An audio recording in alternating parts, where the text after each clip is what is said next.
Meu nome é Mauro Alessi, eu sou instrutor de memorização há 20 anos. E o que posso dizer com relação à memória é que não existe memória ruim, o que há é memória mal treinada. É evidente que para afirmar isso, nós estamos excluindo a questão da doença. Se você tira uma pessoa que está com mal de Alzheimer e fala que ela está mal treinada, não é justa essa frase. Mas a pessoa que não tem nenhuma doença, que é saudável e que não lembra das coisas, é porque a memória está mal treinada. Nós acreditamos que a memória humana é como se fosse a musculatura de um braço.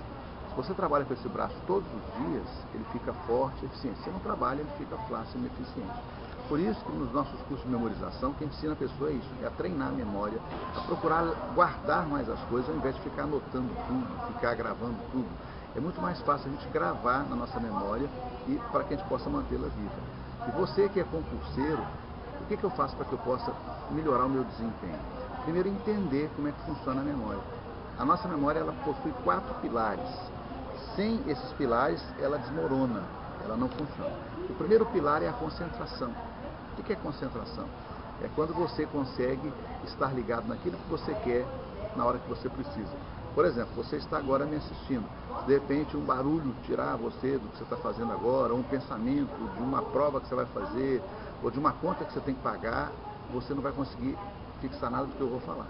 Então nós precisamos aprender a estar envolvidos naquilo. É a definição da concentração, está envolvido no que você está fazendo. Sem concentração a memória não funciona. O outro aspecto é a observação. Nós sabemos que é importante nós observarmos todos os detalhes. Você pode simplesmente tentar aprender uma coisa pelo que está colocado e aprender de uma forma mais complexa, observando aqueles detalhes que envolvem. Na hora que você for fazer uma prova, aqueles detalhes que parecem insignificantes no contexto, eles vão fazer uma grande diferença. Você observar os detalhes, procurar buscar profundidade. E nós encontramos o terceiro pilar, que é a imaginação. O que é a imaginação? É você conseguir produzir a memória. A memória depende de imagem. Quando você não imagina, você não consegue produzir. E para você conseguir entender, vai uma pequena experiência. Não pense em elefante. Eu tenho certeza que você pensou no elefante. Agora você pensou na palavra elefante ou na imagem do elefante? É bem provável que você tenha pensado na imagem, porque a gente processa a imagem. Então, sempre quando você for aprender alguma coisa, tem que processar, imaginar aquilo que está acontecendo. Quando o professor pergunta, entendeu? Aí você fala, entendi. O que significa esse entender? É você ter processado a imagem. É por esta razão é que nós precisamos trabalhar esse aspecto. Sem imaginação a gente não memoriza. E o quarto pilar que sustenta a nossa memória é a organização. O que é organização? É a forma que você vai planejar aquilo que você quer fixar. Por que há pessoas que estudam muito e não têm resultados, enquanto que outras estudam menos e o resultado é melhor? É porque uma tem uma metodologia, uma organização melhor de memória do que a outra. O que fazem os cursos preparatórios, o que fazem aí os livros de autoajuda para concurseiro, o que fazem esse treinamento simplesmente é ensinar a pessoa a organizar a memória. Então, quando você organiza, você certamente vai ter um resultado mais satisfatório.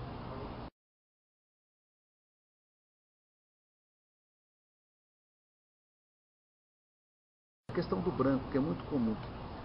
Aquele que a pessoa, antes da prova, ela sabe tudo. Quando chega na hora H, a pessoa tem o famoso branco. O que faz a gente esquecer? O que faz a gente esquecer é a gente mesmo. São os nossos pensamentos. Você está fazendo a prova, é uma coisa que distrai e você não consegue voltar. É como alguém conversando com outra pessoa e de repente tem uma interrupção, ela vai e volta. Há só um instante. Aí quando ela volta, o que eu estava falando mesmo, a pessoa esquece. Esse é um tipo de bloqueio. Há o outro bloqueio que a pessoa consulta errada a informação. De que maneira? Ela faz a prova, aí ela olha no relógio, tem alguns minutos. Vou revisar. E na hora da revisão ela decide mudar algumas respostas. Aí quando ela vai mudar, ela costuma marcar errado. Isso é um bloqueio também. Procure pensar quantas vezes você mudou a resposta e errou. É uma forma de bloqueio de memória. E há outros também, outros exemplos que eu posso citar para você. Por exemplo, a pessoa é interrompida do meio da prova, chega um fiscal, atenção para o aviso, ou uma pessoa dá um espirro com H1N1, todo mundo tranca a respiração, e quando você volta, você não consegue lembrar daquela informação. Como é que eu faço para que eu possa vencer esse bloqueio? Não é uma coisa assim totalmente fácil, mas a gente possui mecanismos, a gente não tem aqui nessa entrevista tempo para poder explicar tudo isso, mas a gente tem que mudar dentro da gente mesmo. Uma dica que eu posso passar agora, que é mais fácil da gente conseguir entender, na realidade não simplesmente acabar, mas entender, é o bloqueio emocional. É aquele que a pessoa antes da prova, ela fica numa ansiedade imensa, ela sonha com a prova, ela vai dormir pensando na prova, tudo que ela vai fazer vem a prova na cabeça dela. E essa ansiedade vai crescendo tanto, mas tanto, que quando chega na hora H, baixa nela o que eu chamo do santo da responsabilidade. A pessoa, algumas ficam com sudorese, ficam suando o corpo inteiro, outras pessoas ficam com taquicardia, o coração dispara, algumas com diarreia emocional, outras começam a ficar rindo, fica rindo o tempo todo, aquele riso de nervoso. Aí é um fracasso. Essa pessoa, quando chega nesse ponto, a coisa fica difícil. O que eu quero que todos consigam entender é o seguinte, que esse bloqueio também é uma coisa que nós é que criamos. E se nós é que criamos, só nós é que podemos tirar esse bloqueio, não há outra possibilidade. Então o que eu faço? Uma dica muito simples. O nosso pensamento faz a gente ter várias reações. Se eu disser para você agora, olha, não olhe para trás, mas tem uma cobra quase pegando o seu pescoço. Se você acreditar, você vai ficar em pânico. Não mexa, senão ela vai comer você inteiro. Você vai ficar em pânico. Então, o seu pensamento gerou esse pânico e você pode passar mal. Se você tiver problema do coração, é perigoso até morrer. É o que acontece com muitos concurseiros. A pessoa, ela fica só alimentando aquela ansiedade, quando chega na hora H, ela trava e não consegue lembrar de nada. Então, o que significa isso? O nosso pensamento muda a memória e a nossa capacidade. Neste caso, o que você pode fazer? Simplesmente o dia inteiro que você pensar na prova, você pensou que já deu certo. Não que vai dar. No futuro, não. O futuro é uma coisa horrorosa, que você já tem aquela expectativa. Pensando como? Já deu certo. Eu fui lá, arrebentei a boca do balão. E se vier um capetinho e falar assim que nada, você vai chegar lá, vai esquecer tudo que você estudou. Aí você vai lançar um outro mais forte. Com a força do Senhor. Não, meu santo é forte. Eu vou chegar lá e vou ter um resultado bom, porque eu me preparei. Quantos meses eu me preparei? Eu vou ter um resultado. Vem outro capetinho e fala que nada, vai cair só porque você não estudou. Meu santo é forte, vai cair o que eu estudei porque eu estou preparado. Isso parece brincadeira, mas não é. Eu quero que você entenda que mudando o seu pensamento, você consegue mudar a sua forma aí de quebrar esse bloqueio.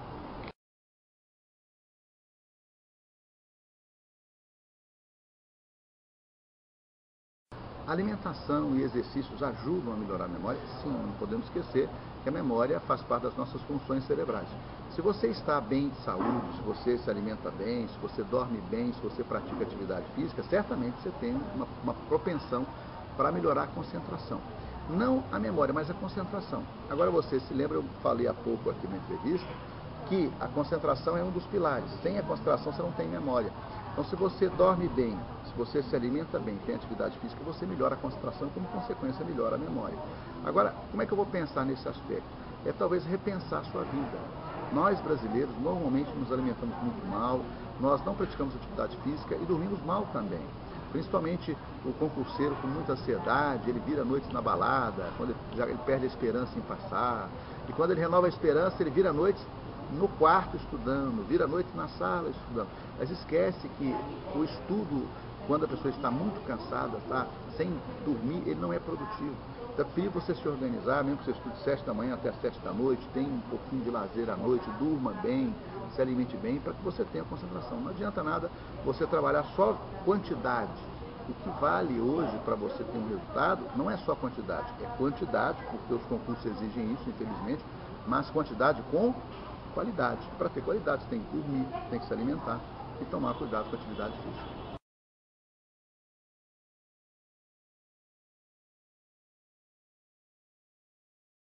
A questão para fazer provas, existem várias técnicas que a gente pode mostrar para ter resultado. E o que eu costumo dizer com relação a técnicas para provas, como técnicas para estudar também, é que não existe milagre para aprender. Eu costumo brincar com os meus alunos o seguinte: eu fiquei sabendo que o fulano passou no primeiro lugar do concurso da magistratura de São Paulo. Passou em primeiro lugar. Aí você, eu tenho que conversar com essa pessoa para saber o que ele fez para ser aprovado. Aí você fala, como é que você fez? Não, eu estudava o dia inteiro trepado no pé de manga. O pé de manga tem uma energia que faz a gente ser aprovado no que quiser. Aí a pessoa começa a procurar à torta e à direita um pé de manga para poder estudar. Depois de meses lá no pé de manga, a pessoa vai fazer a prova e não é aprovada. Aí fala, não é possível, esse negócio de pé de manga não funciona. Aí procura um outro que foi aprovado lá em Minas Gerais, no concurso do Ministério Público de Minas Gerais. Como é que você estudava? Eu estudava pelado. Aí a pessoa fica o dia inteiro pelado estudando, incomodando a família, trancado, pelado estudando, depois não tem resultado, não sabe por quê. Então o que eu quero que você perceba é o seguinte: Não existe milagre para aprender e milagre para fazer prova. O que existem são várias técnicas que funcionam para alguns e não funcionam para outros. Então o que você faz? É importante você buscar experiências com pessoas que foram provadas, sim, mas procurar alguns treinamentos, alguns livros que te mostrem caminhos que podem funcionar para você, mas não é garantia de que vão funcionar. Pode ser que funcione muito bem para o autor que escreveu o livro, mas não funcione muito bem para você. Então é experimentando que você vai encontrar o caminho que vai dar certo.